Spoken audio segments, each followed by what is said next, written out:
he was still the most fearless suspect in the entire police station. Even though his hands were already handcuffed, he calmly lit a lighter, and after it was burning hot, he pressed it onto the wound on his wrist. And beside him, an adorable little wolf dog appeared. This left the two cops across from him completely stunned. They didn't know who this man in front of them was. Us? We're...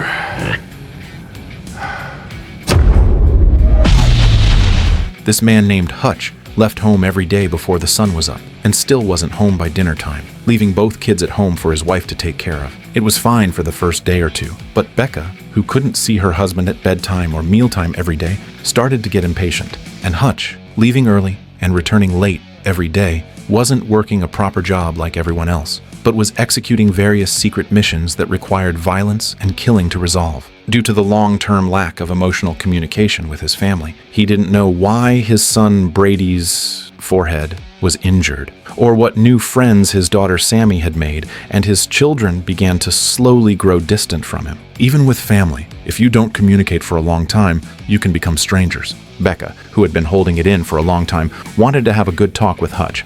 But as soon as she heard him say he had another mission today and might be home late, Becca instantly didn't want to say anything more, angrily slamming the gas pedal and driving off. How could Hutch not know what his problem was? To be honest, he was also tired of all this fighting and killing. He decided that after completing this one last mission, he would go have a good talk with his boss.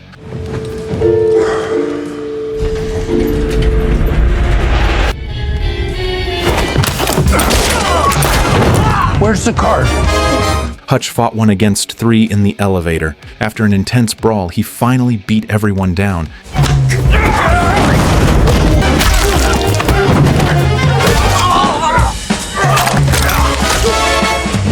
and got the target of this mission, a confidential memory card. He thought this mission was completed that easily and simply, but unexpectedly, as soon as the elevator doors opened, a group of Italian gangsters in suits holding MP7 submachine guns was waiting for him. Hiding behind a cabinet, Hutch saw that the enemy's firepower was too intense, so he simply tossed out a large gas canister. But it wasn't over after taking care of this group. As Hutch was preparing to get his car in the underground parking garage, he ran into several burly Brazilians. He simply pulled out the belt from his waist, ripped a pipe from the wall, and used the belt to tie it to his wrist as a bracer. The exceptionally fierce Hutch finished off the last group of men. Covered in wounds and exhausted, he arrived at the place that gave him his missions, the barber's territory. It turns out the reason Hutch had to frantically do missions every day without stopping was to pay off his debt to the barber. Because Hutch had set fire to tens of millions of dollars of the Russian mob's pension fund, it was the barber's crew that helped him repay this huge compensation, saving his family from being hunted down. So he had no choice but to complete all kinds of missions every day to pay back the money. And this mission he had just completed had a reward of $300,000. Although it was a considerable sum compared to the total compensation, it was like a drop in the ocean. Hutch didn't know when it would end. He was tired. He wanted to take a break. The barber was silent for a long moment and only said one sentence. Good luck. But before he left, he still gave Hutch a piece of advice. Take a break. This job is in your nature, and nature always wins. Hutch didn't know if the barber was right, but he remembered that when he was completing his last mission, he saw an ad for a familiar amusement park. He thought of a good way to restore his emotional connection with his family. He decided to take his family on vacation, and the destination was this small-town amusement park located thousands of kilometers away. The reason he wanted to go there was because when he was young, his old man had brought him and his older brother here to play once. The kids thought this place was too old-fashioned, but Becca was very happy. For her, it didn't matter where they went. As long as the family was together, it was good. And so, this family's summer adventure began. And it wasn't just the four of them going this time, because Hutch also brought his father, who lived in a nursing home. David, dressed in breezy vacation style, waved goodbye to his old friends and came to Hutch's car smoking a cigar. Watching his daughter-in-law wave the smoke away in disgust, he had no choice. For the sake of his son's happiness, he could only extinguish the cigar on the spot. And so, this family of five hit the road. Going out to play is always happy. The family sang happy songs all the way, and it wasn't long before they arrived in the small town. This family officially began their vacation. They first went to the arcade to play hard. Because Brady was handsome, he attracted many local girls who whispered about him. He coolly took out a large handful of redemption tickets. and gave them to the girls. But unexpectedly, this gesture of his attracted the jealousy and annoyance of a boy nearby. He immediately called out to Brady, wanting to start trouble with it, even grabbing the stuffed doll Sammy had just won and ripping it apart. Brady immediately threw a punch. Seeing his son get into a conflict with someone, Hutch quickly went over to try and break it up. But unexpectedly, the arcade staff, without asking what was right or wrong, shoved Brady hard. Hutch looked at the increasingly agitated staff member. He was just about to get fierce, but was suddenly stopped by his wife's sharp shout. Only then did he cool his anger, preparing to leave this place of trouble with his whole family. But who would have thought, as they were leaving, that big burly staff member actually slapped Sammy on the back of the head. This slap undoubtedly hit Hutch right in the heart. He had just walked out the arcade door, but finally couldn't hold back the anger surging in his heart. Ignoring his wife's pleas, he turned and slowly walked back into the arcade. He could be an honest man. He could be an ordinary person who doesn't argue when bullied. But once some things crossed his bottom line, for example, bullying his precious daughter, then he would absolutely not tolerate it any longer. He was about to completely erupt.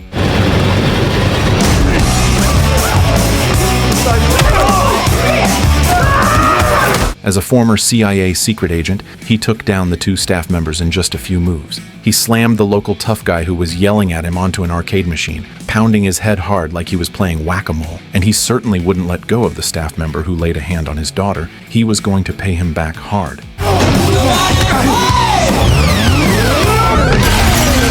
How's that feel? In the end, it was Becca's shouting that stopped his rampage. He couldn't possibly get violent in front of his kids. Due to the commotion, the family was taken to the police station. A sheriff walked up to Hutch, knocking on the wall. He took Hutch to the office of Police Chief Wyatt. From Chief Wyatt's self-introduction, Hutch finally learned that he was the father of the boy who bullied his son. At first, Hutch thought this imposing-looking chief was going to teach him a good lesson. But unexpectedly, after listening to Hutch's explanation, Wyatt didn't take any action and instead let his whole family go. However, Wyatt didn't give Hutch any trouble, but his subordinate, Sheriff Abel, didn't want to let Hutch off so easily. Get the boys together. Didn't Wyatt say to leave him alone? I don't give a what Wyatt says. Get rid of him.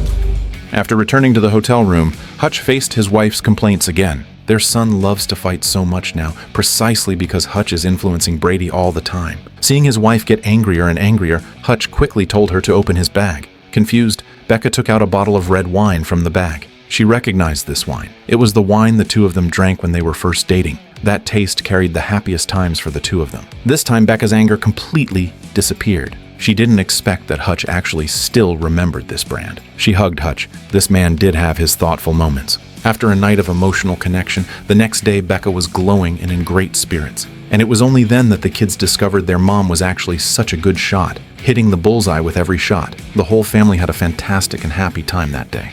As for David, he was hiding out in his secret little cabin, reminiscing about his past glory days. And just as the family was enjoying various amusement park rides, Hutch keenly noticed that police officers were secretly following them. He had a vague feeling that something was about to happen. Sure enough, when their family arrived at the dock preparing to take a boat ride, Hutch saw at a glance the police leading a group of tough guys walking towards them. At this moment, protecting his family's safety was Hutch's first priority. So after his wife and children got on the boat, he stayed behind on the dock alone. He lied and said his stomach was upset from eating too much and arranged to meet his wife in the park. Then he walked alone towards another boat. And that group of tough guys indeed followed him. It seemed they wanted to teach him a good lesson. A few tourists also boarded the boat at this time. The bad guys couldn't make a move in front of the tourists, so they all sat together at the back of the boat. In their eyes, Hutch was just a lamb waiting to be slaughtered, unable to escape from right under their noses. Hutch originally wanted to persuade the people in front of him that he didn't want to fight. But his behavior,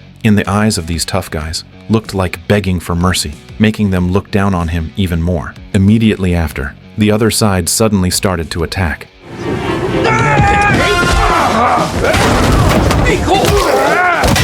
Another vicious fight broke out in the back cabin of the boat, while the few guests and the tour guide in the front seats were wearing headphones, completely unaware of what was happening in the back. Hutch was fighting while simultaneously trying to persuade them to stop, until the cop suddenly chopped off his little finger with a knife.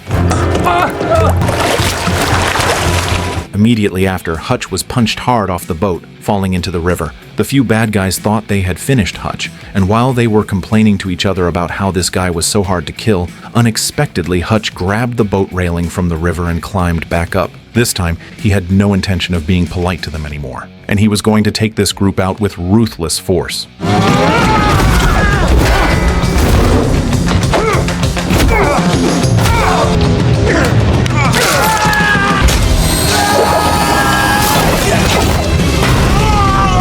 He grabbed the cop who cut off his finger and unleashed all of his pent-up rage.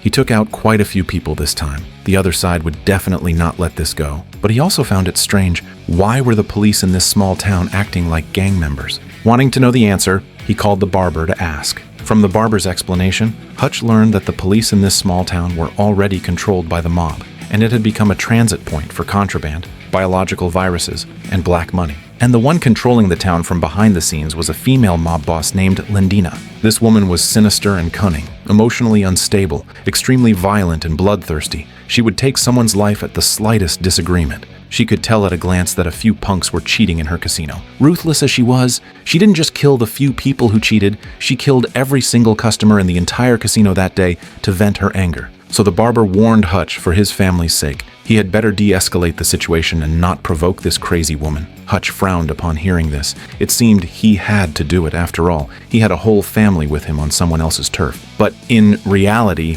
Lindina's gang wasn't as united on the inside as it appeared on the outside. Wyatt called Lindina, telling her that this shipment he was handling was the last thing he would do for them. This was to pay off his father's debt. After this job, he would have no more dealings with Lindina. But he was thinking far too simply. Once you enter the dark abyss, it's very difficult to get out of it unscathed. Lindina immediately called Abel. She knew this man had wanted to be the boss of the town for many years, so she told him to do something to make Wyatt fall in line. Because she hadn't seen her husband Hutch return since they parted ways at the dock, Becca, who was worrying in the hotel room, suddenly heard a rapid knocking on the door. Feeling something was off, she went to the door, took a deep breath, and yanked it open. But it turned out to be David at the door. He had brought them dinner. But besides that, David told them to pack their things quickly and go with him to the cabin for a few days because this was what Hutch had instructed. Meanwhile, Hutch, using the address provided by the barber, found the mob's secret base. And at this time, Abel had already kidnapped Wyatt's son,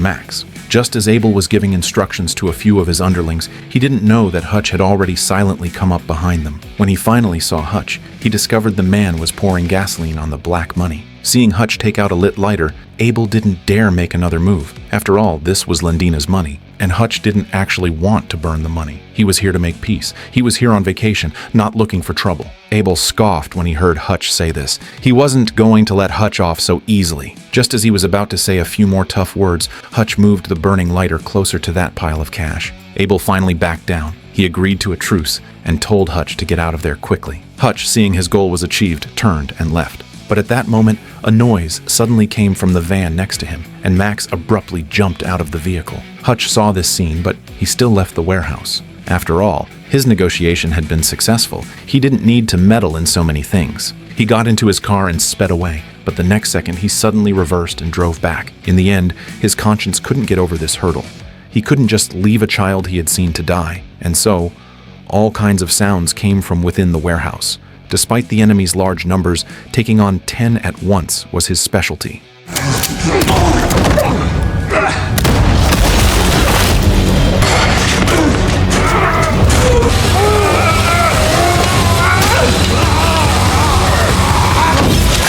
After finally dealing with all the enemies, just as Hutch was preparing to leave with Max, Abel suddenly pulled out a pistol to block them, but his gun was out of bullets. Hutch didn't want to hurt him, so he raised his hand and fired a few shots into the air as a warning. But unexpectedly, all those shots hit the chandelier, and the sparks from the gunfire all landed on the pile of money he had just doused in gasoline. Well, this was just great. His meddling had caused trouble again. As soon as the sparks hit the money, it immediately burst into a raging fire. Hutch was dumbfounded. He had done another stupid thing, but right now, he could only get Max out first. The flames reached a fuel drum and caused an explosion, and this time the entire warehouse was engulfed in a fiery blast. All the evil things stored in the warehouse were burned to a crisp. This matter quickly reached Landina. When she learned that her important transit station had been destroyed by some unknown tourist, she hit the roof. This time she had to personally lead a team to see just who this character was who dared to touch her things. Hutch arrived at the small cabin and saw his family. He knew a fierce battle was coming soon.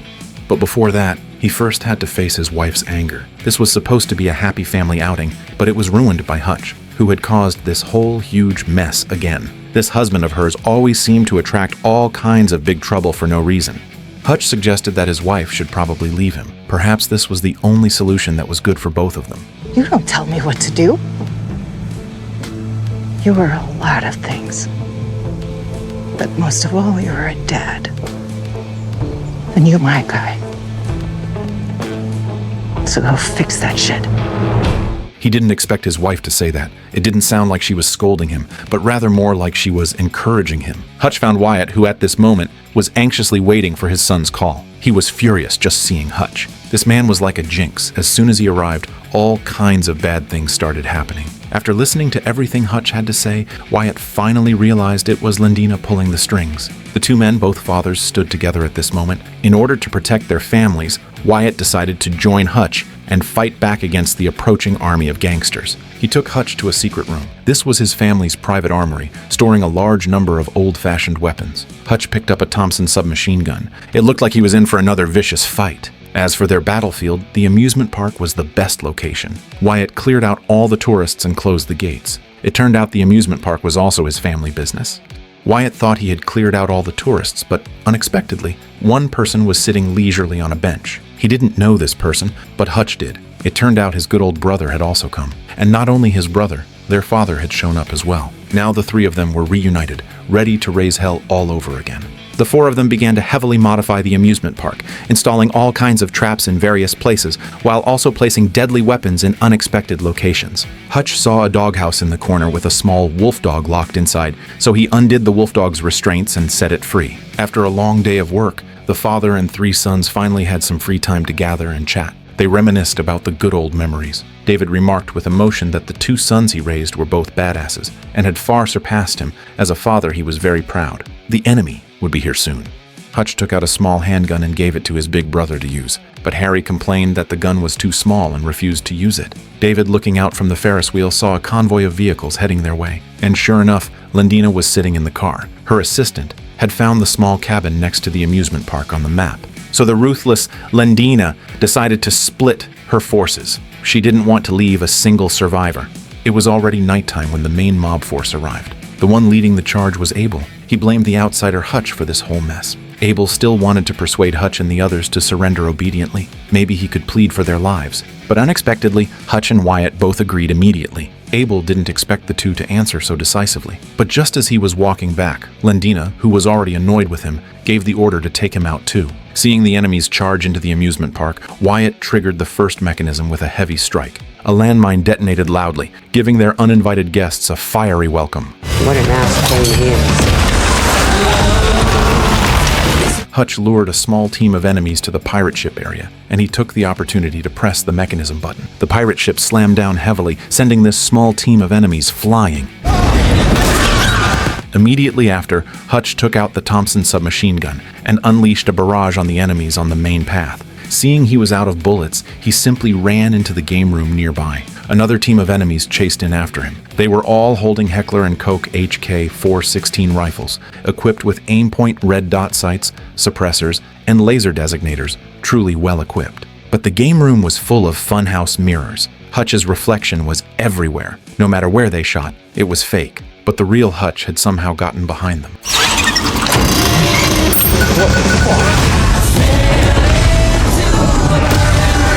Hutch walked out of the game room, but he didn't know there was still an enemy hiding behind the billboard. Unexpectedly, the little wolf dog ran back and saved his life. More enemies chased after Hutch, firing wildly. Hutch fired back while retreating. Seeing his pistol was out of bullets, he simply jumped onto the slide and slid down with the water, and the enemies followed him down. Hutch jumped off the slide halfway down, while the enemies. Besides Hutch, another team of enemies targeted Wyatt, chasing him to the ball pit area. As a result, one of them accidentally stepped on a landmine and was instantly blown to pieces. More and more enemies were shooting at Hutch. But Hutch had backup. David, standing on a high platform, unleashed an old-fashioned hand-cranked Gatling gun. No matter how many enemies came, he shredded them to bits. On the other side, Landina's men arrived at the small woods, and they found the small cabin. Just as a few people were slowly approaching, a big masked man jumped down from midair and took them out in just a few moves with a katana. It was Harry. The assassin also drew a short blade, and the two men crossed weapons.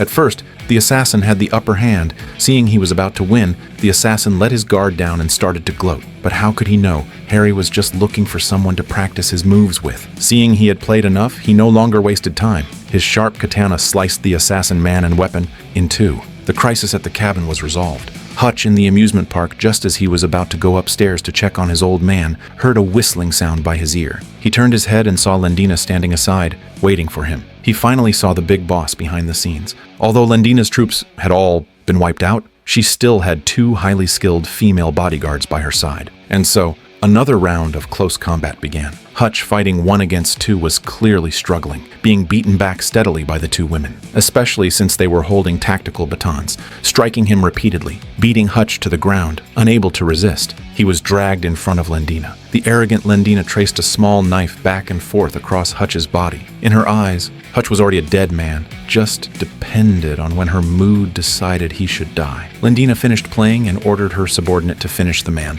The female bodyguard pulled out a pistol and aimed it at Hutch's head. A gunshot rang out, but the one who fell to the ground was the female bodyguard. It turned out Wyatt had fired the shot and saved Hutch. Both women were shot and killed by Wyatt. Having no choice, Landina had to do it herself. She threw a small knife at Wyatt, then pulled out another and pressed it against Hutch's neck. Just as she was about to slit Hutch's throat, a sharp dart suddenly hit her shoulder. It was Becca who had arrived. She was holding an amusement park airgun, aiming right at Landina. Landina burst into furious laughter. Unwilling to accept this, she fiercely threw her sharp knife at Becca. Unexpectedly, Becca's aim was incredibly accurate. She calculated the trajectory of the flying dagger and directly hit Landina's head with one shot. And at this moment, David suddenly got excited again. He wanted to use the bombs he hadn't used yet. This scared Wyatt so much he quickly jumped into the pool to hide. The entire amusement park turned into a sea of fire.